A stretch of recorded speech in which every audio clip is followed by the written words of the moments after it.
요한복음 두 번째 시간입니다. 지난 시간에 우리가 들었던 내용들을 잠깐 한번 떠올려 볼까요? 요한복음은 사복음서 중에서 제일 마지막에 기록된 책이고, 그리고 제일 오랫동안 살아남았던 예수님의 제자 사도 요한에 의해서 기록된 책이었습니다. 요한이 공간복음을 먼저 살펴보니 그 복음서도 훌륭한 책이었지만 거기에 빠진 것들이 있었으니 그것은 바로 예수님의 의미였고, 예수님의 말씀과 예수님의 행동에 대한 부연 설명과 의미가 조금 부족했습니다.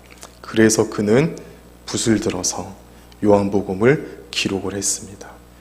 요한복음에는 예수님의 행동과 예수님의 행적도 기록이 되어 있지만, 그러나 그것보다도 더 많은 분량을 예수님이 왜 그러셨는가, 예수님께서 이렇게 말씀하신 이유는 무엇인가, 예수님께서 이렇게 행동하신 이유는 바로 이런 뜻이다 라는 것을 기록한 책이었습니다. 그러므로 마태, 마가, 누가복음을 다 읽어본 다음에 그 뒤에 요한복음을 읽어보는 것이 순서이고, 요한복음을 이해하는 것은 참 중요한 일이다라고 그렇게 말씀을 드렸습니다. 생각나시죠?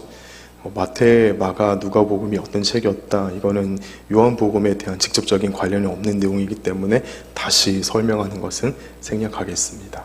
자, 그런 의미에서 계속해서 요한복음을 한번 이야기를 해보고자 합니다. 본문은 진도를 나가지만, 그러나 초반에는 요한복음이 어떤 책인지를 조금씩 설명을 덧붙여서 시작해 보도록 하겠습니다. 자, 제가 퀴즈를 하나 내겠습니다. 잘 들어보세요. 탈레스, 아낙시만드로스, 엠페도클레스, 데모크리토스, 사람 이름이에요. 자, 이 사람들이 가지고 있는 두 가지의 특징이 있습니다. 어렵게 생각하지 마십시오. 여러분들 충분히 맞출 수 있습니다. 첫째, 외국 사람입니다. 그렇겠죠? 이름도 뭐 특이해요. 무슨 옷 이름도 아니고 무슨 상표 이름 같기도 하고. 근데 보니까 무슨 클레스, 크리토스, 스로 끝나는 거 보니까 어느 나라 사람 같습니까? 약간 저쪽 그리스 사람들 같죠. 그런데 이 사람들은 지금으로부터 약 2500년에서 2000년 전에 살았던 사람들입니다. 고대 철학자들이에요. 자, 그러면 여러분들이 이 사람들 이름은 들어보셨죠? 소크라테스, 플라톤, 아리스토텔레스. 소크라테스의 제자가 플라톤이고 그의 제자가 아리스토텔레스고, 이 사람들은 사회주의 철학자들이다라고 이야기를 합니다. 근데 제가 앞서 말씀드렸던 탈레스, 아낙시만드로스, 저도 대학교 때 이 사람들 이름 다 외웠는데 지금 안 보면은 얘기를 못 하겠어요. 저도 이제 많이 까먹어가지고. 엠페도클레스, 데모크리토스, 이런 사람들은 자연주의 철학자들이다라고 그렇게 이야기를 합니다. 근데 왜 자연주의라는 말이 앞에 붙느냐? 지금은 대학교에 가면은요, 과들이 굉장히 많습니다. 그렇죠? 사회과학대학, 경영대학, 인문학, 자연과학대학, 이렇게 여러 분야로 나눠져 있잖아요. 그런데 예수님께서 오시기 전에, 몇백 년 전에 그 소크라테스가 등장하기 이전에는 그냥 학문이다, 공부를 한다 하면은 딱 하나밖에 없었어요. 그것이 무엇이었느냐? 철학이었습니다. 지금 철학하면은 굉장히 이제 형이상학적인 그런 개념과 관념들에 대한 연구가 이루어지는 분야다라고 생각할 수 있지만, 근데 그 당시의 철학은 굉장히 실제적인 과목이었습니다. 크게 다루는 주제는 딱 하나였어요. 이 세상이 어디로부터 시작이 되었는가? 이 세상의 근원이 어디로부터 왔는가? 그래서 어떤 철학자들은 물이다, 어떤 철학자들은 불이다, 어떤 철학자들은 입자를 쪼개면은 정말 지극히 한 단위가 나오는데 거기에서부터 시작됐을 것이다. 지금의 분자와 원자를 얘기하는 거죠. 대단하죠? 2000년 전에도 그런 생각을 할 수가 있었답니다. 자, 세상이 어디에서 왔느냐, 그것을 탐구하고 연구하던 학문이 철학이었습니다. 자, 그래서 그 철학의 중요한 주제가 바로 아르케라는 말이었는데, 이 아르케라는 말은 근원이라는 뜻이에요. 거기에서부터 수학이 시작되고, 거기에서부터 과학이 시작되고, 거기에서부터 역사와 인문학과 논리학과 여러 학문의 분야가 나뉘어지기 시작했습니다. 철학과 또 하나가 더 있었다면 신학이었어요. 그래서 이 두 학문이 모든 학문의 시작이었습니다. 공부하는 사람들이 다 치면은 그냥 철학자들, 신학하는 사람들, 그런 세계였습니다. 자, 제가 좀 전에 아르케라는 말을 사용을 했습니다. 이 아르케라는 말은 모든 어떤 현상이나 모든 물질의 시작 혹은 근원이 된다, 그런 뜻이었습니다. 그래서 그 당시에 공부하는 사람들은 이 아르케를 집중적으로 연구하고 탐구하던 사람들이었습니다. 자, 오늘 우리가 읽지 않았지만 1장 1절에 보면은 무엇이라고 기록이 되어 있습니까? 우리 한번 읽어보실까요? 1장 1절입니다. 시작. 태초에 말씀이 계시니라. 이 말씀이 하나님과 함께 계셨으니 이 말씀은 곧 하나님이십니다. 자, 여기에 보면은 태초에라는 말이 있죠. 자, 그런데 이 태초라는 말이 어느 성경에 등장을 합니까? 좀 쉽게 생각해 볼까요? 그렇죠. 박수 한번 치세요. 너무 훌륭하십니다. 맞아요. 창세기에 태초에라는 말이 나옵니다. 태초에 하나님이 천지를 창조하시니라. 자, 같은 단어인 것 같습니다. 그런데 이 요한복음에 나오는 태초에라는 말은 시간적인 개념이 아니라 제가 좀 전에 말씀을 드렸던 아르케라는 뜻입니다. 우리가 이걸 보면은요, 그렇다면 하나님께서 언제 계셨고, 그렇다면 천지를 창조하시기 이전에 하나님은 어떻게 존재하셨으며, 하나님께서는 뭘 하면서 시간을 보내셨으며, 쉽게 얘기를 하자면은요, 하나님께서는 어디 살고 계셨으며, 하나님은 천지를 창조하시기 이전에 무슨 생각을 하고 계셨을까? 하나님께서는 뭐 하고 계셨을까? 그렇게 우리가 상상의 날개를 펴갈 수가 있습니다. 태초에라는 말을 시간의 개념으로 이해를 했을 때, 그런데 요한복음 1장 1절에 나오는 태초에라는 말은 시간적인 개념이 아니라 아르케라는 말입니다. 모든 것의 근원이 있기 전부터 하나님께서 계셨는데, 그런데 그 하나님과 함께 무엇이 존재했다고 했습니까? 말씀이 계시니라. 자, 1장 1절 제가 한 번 더 보겠습니다. 이 말씀이 하나님과 함께 계셨으니, 하나님도 계시고 말씀도 계셨다는 말입니다. 자, 그런데 이 말씀은 곧 하나님이라. 또 이 말씀이 또 같은 분이래요. 제가 지난 시간에 얘기했던 것 같이. 자, 우리가 한국어 성경을 보고 있습니다. 그렇죠. 지금 우리가 읽고 있는 성경은 한국말입니다. 외국 사람들이 한국말을 배울 때 가장 어려워하는 부분들이 있다고 합니다. 뭔지 아십니까? 높임말, 존댓말 쓰는 거. 그래서 요즘 젊은 아이들이 이제 식당에서 아르바이트나 이런 거 하는 거 보면은 사람에게 존댓말을 붙이는 게 아니라 물건에게 존댓말을 붙일 때가 종종 있습니다. 여기 있으세요. 이런 표현들, 이상한 표현들, 이거 고쳐야 되는 건데, 외국 사람들이 그런 실수를 많이 한다고 합니다. 존댓말을 쓰는 게 굉장히 어렵다고 합니다. 우리나라는 존댓말이 굉장히 발달한, 상대방을 배려하고 또 손 아랫사람이 손 윗사람을 높여줄 줄 아는 그런 좋은 문화를 가지고 있습니다. 그런데 성경을 기록할 때도 원래는 태초에 말이 있었다라고 그렇게 기록이 되어 있는데, 한글 성경을 번역을 하면서 말씀이라고 높임말을 붙였습니다. 왜냐하면 이 말이 누구를 뜻합니까? 예수님을, 하나님 아니에요? 예수님을 뜻하기 때문에 이 개념을 정확히 잡아야 됩니다. 물론 본질적으로는 같지만 여기에서 드러내고자 하는 분이 누구입니까? 요한복음에서 가장 중요하게 드러내고자 하는 분이 누구입니까? 그렇죠. 하나님이기도 하지만은 그러나 그 이전에 예수님입니다. 사도 요한은 예수님에 대해서 쓰고 있어요. 자, 이 예수님이 곧 말씀이었다. 곧 말이었다. 다른 말로 하면은 언어였다. 그런 뜻입니다. 태초에 하나님께서 계셨고 말로 계셨던 예수님께서 계셨는데 이 두 분이 곧 한 분이셨다라는 뜻입니다. 자, 여러분, 언어가 가지고 있는 기능이 있습니다. 말이라는 이 언어에 기능이 있습니다. 그게 뭔지 아십니까? 제가 비슷하게 한번 힌트를 드릴까요? 한 30년, 40년 같이 집에서 산 식구들은 국어 절절히 내 감정을 표현을 안 합니다.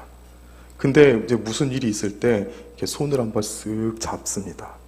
그럼 그 안에 굉장히 많은 의미가 담겨 있어요. 그러면서 하는 말, 내 맘 알제. 근데 어떻습니까? 알 때도 있고 모를 때도 있어요. 저 얼마 전에 이제 어버이날이 있었잖아요. 영상 어머니 보시는데. 어버이날 때 제가 저희 어머니한테 딱 하고 싶었던 말이 한마디가 있었는데 올해 실패했어요. 엄마 사랑해요. 이 말을 하고 싶었는데 차마 이게 얼굴이 간지러워가지고 이 말이 안 나오더라고요. 근데 참 그 말을 하고 싶었습니다. 사람은요, 때로는 말하지 않아도 손을 지그시 잡아도 때로는 그게 100마디 말보다 더 깊게 의미가 전달이 될 때가 있습니다. 그런데 어떨 때는 내 마음속에 있는 생각을 정확히 말을 해야지 이해할 때가 있습니다. 그래서 이런 말 있죠. 말을 안 하는데 어찌 아노? 그 말이 있죠. 말을 해야지만이 나를 정확히 표현할 수가 있습니다. 말은요, 눈에 보이지 않는 것을 보이게 만들어주는 힘이 있습니다. 자, 하나님께서 계셨고 말로서 존재했던 예수님이 계셨습니다. 자, 그렇다면 이 예수님은 하나님을 어떻게 해주는 분일까요? 하나님을 표현해주는 분입니다. 하나님께서 어떤 분이신지, 하나님께서 왜 계시는지, 하나님께서 왜 어떻게 우리에게 무슨 일을 하시는지를 예수님을 통해서 구체적으로 보여주시는 역할을 합니다. 그게 뭡니까? 성육신하신 것이 가장 대표적인 것 아닙니까? 하나님께서 하늘에 계시면서 내가 너희를 사랑한다, 사랑한다 말로만 하셨으면은 우리가 정말 그 사랑을 다 이해할 수가 있었을까요? 여러분들 기억나십니까? 수련회가, 어렸을 적에 수련회가 되었든 아니면은 부흥사경회가 되었든 우리가 정말로 하나님 앞에 깊고 뜨거운 눈물 흘리면서 주님 앞에 굴복해서 엎드리고 간절하게 주님의 이름을 외쳤던 그 시작이 어디에서부터 시작이 되었습니까? 예수님의 사랑이 내 마음속에 부어질 때, 그 사랑을 내가 마음으로 느끼고 영적으로 느끼고 지식으로 깨닫게 될 때 우리는 정말 주의 이름을 부르면서 뜨거운 눈물을 흘리면서 주님 앞에 굴복하게 됩니다. 정말 은혜 받는 그 순간이었어요. 거기에 우리에게 무엇이 전해집니까? 예수님의 사랑이 전해집니다. 그런데 우리가 어떻게 예수님의 사랑이 나에게 전해졌다는 것을 알 수 있습니까? 첫째는 성경에 기록되어진 예수님의 생애를 통해서 우리가 예수님의 사랑을 알 수 있습니다. 예수님의 사랑을 배울 수 있습니다. 예수님의 행동을 통해서, 예수님의 말씀을 통해서, 예수님께서 만나주셨던 사람들을 통해서, 예수님께서는 그 사람들을 그냥 그 사람이기 때문에 만나주신 것이 아니라 그 사람은 곧 나 자신입니다.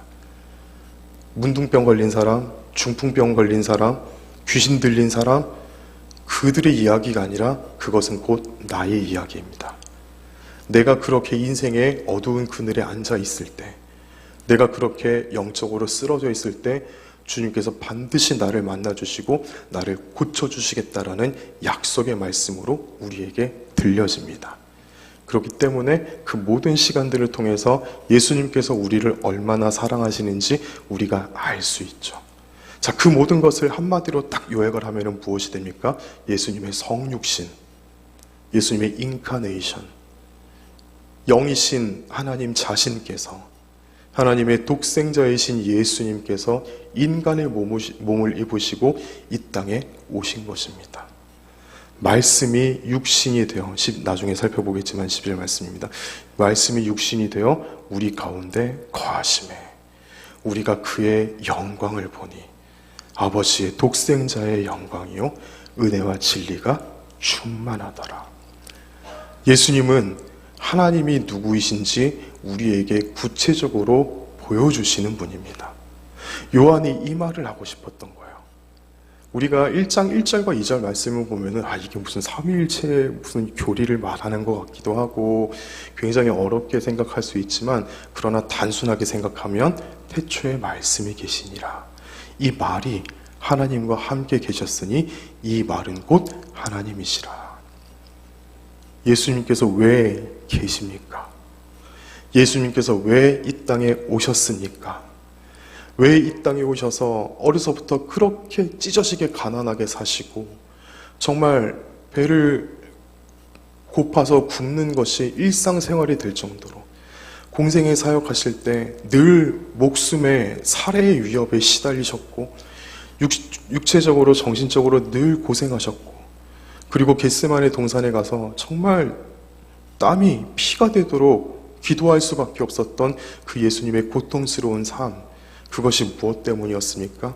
우리에게 하나님을 보여주시기 위해서, 하나님의 뜻을 우리에게 가르쳐 주시기 위해서, 우리를 죄와 사망 가운데 그 죄악의 저주 가운데 내버려 두지 않으시고 친히 인간의 몸을 입으시고 이 땅에 오셔서 우리를 건져 주시겠다고, 우리를 살려 주시겠다고, 우리에게 새 생명을 주시겠다고, 하나님 나라의 소망을 주시겠다고, 이 땅을 살면서 우리가 하나님의 통치를 받으며 살 수 있는 놀라운 소망을 가져다 주겠다고 예수님께서 그거 가르쳐 주시기 위해서 이 땅에 오셨습니다. 예수님은 하나님을 표현하는 언어입니다. 예수님을 통해서 우리는 하나님을 알 수 있습니다. 반복이지만 내가 곧 그 길이요 진리요 생명이니 나로 말미암지 않고는 아무도 아버지께로 올 자가 없느니라. 예수님께서 그 사실을 보여주시기 위해서 이 땅에 오신 것입니다. 요한복음 초반에 사도 요한이 예수님의 족보에 대해서 이야기하지도 않고 아브라함과 다윗과 아담까지 거슬러 올라가는 그 족보의 의미에 대해서도 충분히 설명할 수 있었지만 그거 다 제껴놓고 태초에 예수님께서 계셨다. 하나님과 함께 계셨다. 하나님과 한 분이셨다. 하나님을 우리에게 충분하게 보여주실 수 있을 만큼 예수님 한 분만으로 충분하다. 우리에게 있어서 예수님 한 분만으로 충분하다. 그것을 가르쳐 주기 위해서 요한이 붓을 들어서 1장 1절과 2절의 말씀을 그렇게 기록을 한 겁니다. 그러므로 우리는 요한복음에 나와 있는 이 예수님의 생애와 예수님의 말씀과 예수님의 사역을 통해서 하나님을 조금 더 깊이 알아갈 수가 있습니다. 신앙생활 하면서 여러분, 물질적인 복을 받는 것도 굉장히 중요하다고 생각을 합니다. 또 하나님께서 우리의 삶을 형통하게 만들어 주시는 것도 저는 개인적으로 굉장히 중요한 일이라고 생각합니다. 그래서 교회가 함께 하나가 되어서 우리 성도들의 삶을 위해서 기도하는 것 정말 중요한 일이라고 생각을 합니다.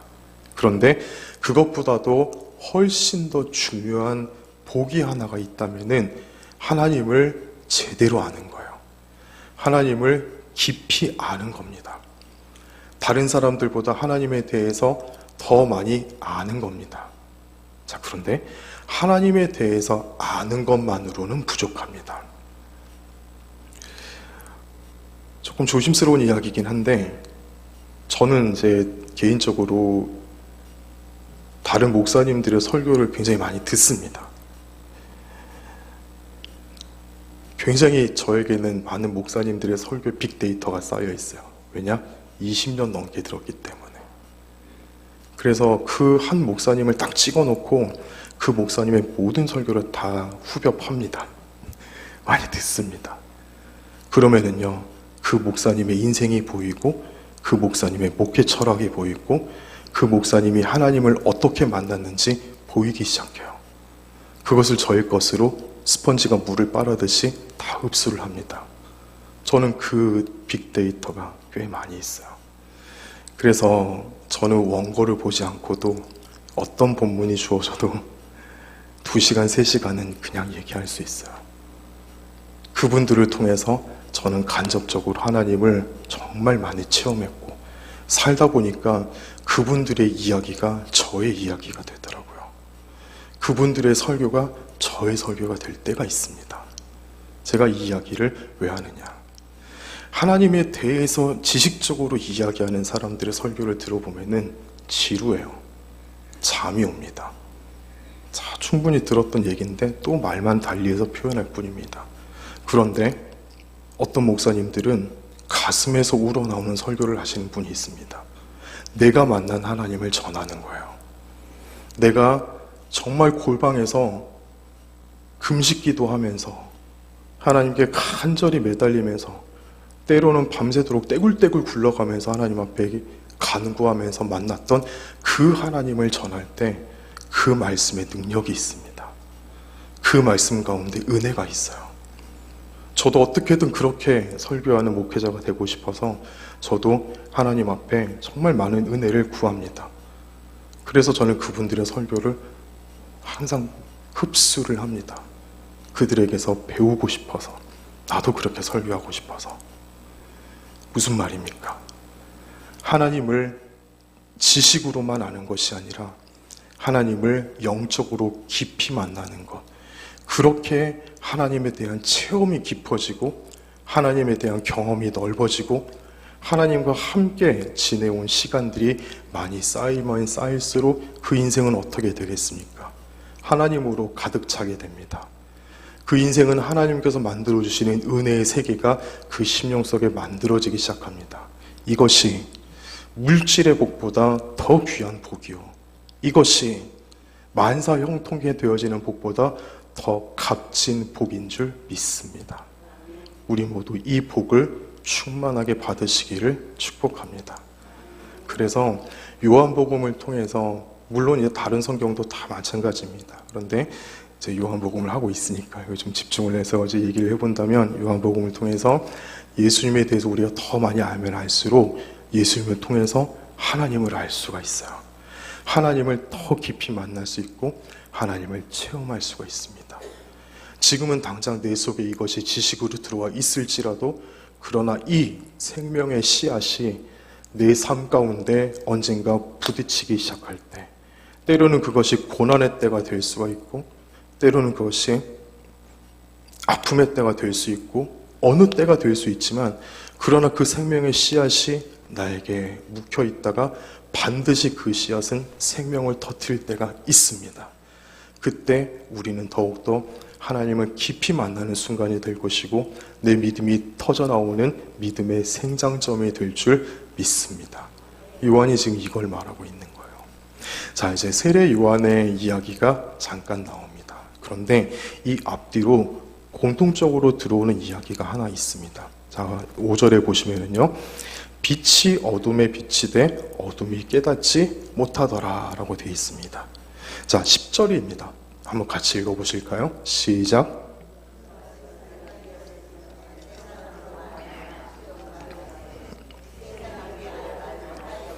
예, 5절과 10절에 공통적인 내용이 나옵니다. 그게 뭐죠? 빛이 어둠 가운데 비쳤는데 어둠이 그 빛을 깨닫지를 못했어요. 이 말이 됩니까? 깜깜한 밤에 전등을 켜가지고 딱 불을 켰는데 환해지지가 않는 거예요. 이거는 심각한 일입니다. 뭔가 하나님께서 만드신 이 세계 안에 질서가 파괴되어 있는 거예요. 한번 오늘 저녁에 들어가서 불을 켰어요. 전기는 분명히 들어와요. 전등에 불은 들어왔어요. 그런데 방이 환해지지 않습니다. 어떻게 하시겠습니까? 기겁을 하고 소리치면서 집에서 도망가야 됩니다. 집에 마귀가 들렸거나 아니면 뭔가 크게 잘못된 겁니다. 이걸 말하는 거예요. 10절도 마찬가지입니다. 하나님의 아들이 이 땅 가운데 왔으나 세상이 그를 알지 못하였답니다. 왜 그랬을까요? 하나님 자신이신 예수님과 하나님께서 보내신 예수님 사이를 무언가 사람들과 그 사람들과의 관계에 무언가 가로막혀 있다는 겁니다. 하나님과 우리 사이에 뚫을 수 없는 큰 장벽이 높게 쌓여져 있는 겁니다. 에덴 동산 이야기를 한번 좀 거슬러 올라가 볼까요? 여러분들, 에덴 동산이 계속 지금까지 있었으면 얼마나 좋았을까요? 우리가 이렇게 고생하고 수고하지 않아도 하나님께서 만들어 놓으신 그 좋은 것들을 다 누리면서 살 수 있는데, 근데 이 인류의 조상 아담과 하와 때문에, 이 두 분들 때문에 우리가 지금 이렇게 고생을 하고 있다라고 혹시 생각을 하십니까? 아니면 하나님으로부터 관점을 옮겨가 볼까요? 하나님께서는 인류를 에덴 동산에서 평화롭고 행복하게 살 수 있도록 마스터 플랜을 딱 짜놓으셨는데, 아담과 하와 때문에 그 계획이 와장창 바사삭 무너져가지고 에덴 동산을 일찌감치 폐장했어야 했을까요? 누구 때문에 에덴 동산이 문을 닫았을까요? 물론 인간 때문이고 인간의 죄악 때문입니다. 그런데 그게 원래 하나님의 계획이었을까요? 계획이 아니었을까요? 애초부터 에덴 동산이 일찌감치 문 닫는 것은 하나님의 완벽한 마스터 플랜이었습니다. 하나님께서 정확하게 정해놓으신 법칙이었어요. 왜 그런지 아십니까? 에덴 동산에서 아무런 방해 없이 행복하게 사는 것보다 우리 인생이 우리의 인생 가운데 스며 있는 죄악의 본성을 깨닫고 그 죄를 주님 앞에 가지고 나와서 주님 앞에 나와 철저하게 회개하고 주의 은혜로 말미암아 중생함을 얻어 다시 하나님 나라에 가는 것이 하나님께서 정하신 법칙이었습니다. 그냥 에덴 동산에서 가만히 행복하게 살았습니다. 그게 하나님의 법칙이 아니라 우리의 죄를 하나님께서 드러내시고 우리를 구원하시기 위해서 친히 그분께서 인간의 몸을 입으시고 이 땅에 오셔서 십자가에 달려 죽으시고 죄의 권세를 무너뜨리시고 다시 부활하셔서 우리에게 새 생명을 주시는 것이 하나님의 원래 계획이었습니다. 그것이 에덴 동산이 일찍 문을 닫은 이유였습니다. 우리에게 있어서 가장 중요한 것이 무엇입니까? 하나님께서 첫 번째로, 이거는 우리가 어찌할 수, 칼빈이 얘기하는 저항할 수 없는 은혜입니다. 내가 하나님 선택해서 믿게 된 것 아니요, 나의 의지와 노력으로 이 신앙생활을 유지하고 있는 것 아니요, 오직 성령 하나님께서 나를 믿게 하셨고 믿음을 우리에게 선물로 주셔서 지금 이 자리에 앉아 있는 것도 오직 하나님의 은혜이고, 시작부터 과정부터 끝까지 오직 하나님의 은혜의 능력으로 우리는 구원을 받게 되는 겁니다. 이 사실을 깨닫고 우리는 모든 것을 하나님께 맡기고 하나님께 드리고 하나님의 뜻을 쫓아서 살아가는 것이, 이것이 구원의 여정이고 하나님께서 우리 인생에 정해놓으신 정답입니다. 에덴 동산을 치워놓고 그 자리에 이걸 넣는 겁니다. 나를 내려놓고 하나님의 은혜를 깨달아 하나님의 뜻을 따라 살아가기로 늘 하나님 앞에 나와 기도하고 간구하는 것, 그것이 우리가 살아가는 진짜 이유입니다. 자, 그런데 이렇게 살기 위해서는 우리가 먼저 해결돼야 될 것이 있습니다. 무엇입니까? 성령의 은혜로 말미암아 내가 하나님 앞에 피할 수 없는 죄인이라는 사실을 깨닫는 겁니다. 그런데 내가 죄인이라는 사실을 깨닫지 못하면 나와 하나님을 가로막고 있는 장벽 앞에 그냥 그대로 머물러 있을 뿐입니다. 하나님께서 아무리 우리의 방에 전기 스위치를 켜놓아도 그 방은 켜지지 않습니다. 아무리 예수님의 사랑이 우리에게 부어지고 있다고 모든 채널을 통해서 우리에게 복음이 선포될지라도 우리가 우리 자신이 죄인이라는 사실을 깨닫지 못하면 어떠한 하나님의 은혜도 우리는 받을 수가 없습니다. 빛이 어두움에 비쳤으나 어두움이 그 빛을 깨닫지 못하더라. 세상이 그를 알지 못하였더라. 자기 죄를 깨닫지 못하기 때문입니다. 이 시간 우리 자신에게 한번 물어봅시다. 우리는 정말 하나님 앞에 하나님의 은혜가 아니고서는 절대로 구원받을 수 없는 이미 죽어버린 자신이라는 사실을 인정하십니까? 아멘이십니까? 내가 살 수 있는 것은 오직 하나님의 용납하심과 하나님의 사랑임을 여러분 믿으십니까? 아직도 내 속에서 나를 무너뜨리려고 힘쓰는 그 죄악의 잔뿌리들을 해결하기 위해서 날마다 하나님 앞에 나와 엎드려 간구하며 성령의 권능을 받아야 될 존재라는 사실을 여러분 인정하십니까? 오순절 마가 요한 다락방에 120명의 제자가 모인 가운데 성령의 능력이 임했습니다. 그것은요, 단순히 뒤나미스라고 하죠. 어원은 다이나마이트라고 합니다.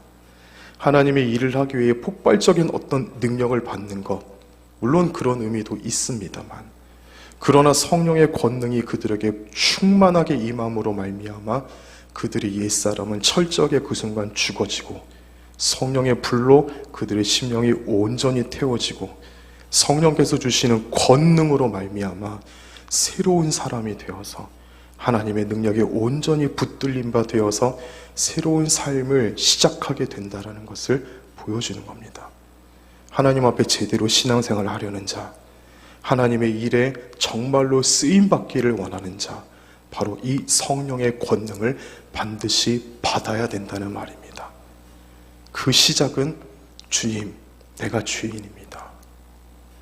하나님의 은혜가 아니고서는 나는 도저히 살 수 없고 한순간도 내 몸은 호흡하고 있지만 내 영은 죽어버린 존재라는 것을 인정할 수밖에 없습니다. 라는 그 고백으로 하나님 앞에 나아가는 자입니다.